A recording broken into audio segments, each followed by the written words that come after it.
How to fix Fortnite error AD3D1 compatible. Hi guys, welcome back to the new video. In this video I'm going to show you how you can do it easily. So the steps are very easy and simple. So now let's get started.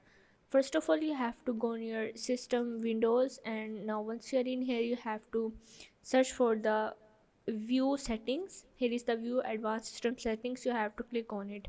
Now once you're in, you have to go on the system properties, and here is the option of the advanced settings. You have to go on it and again click on the advanced. Now once you are in here, you have to go on the total packaging file size. Here you have to click on its settings, and here you have to go on the virtual memory and unmark this automatically managing packaging file.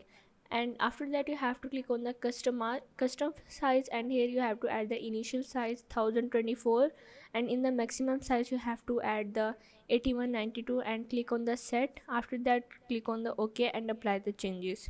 Once you done it, you have to restart your computer and it will fix out your Fortnite error.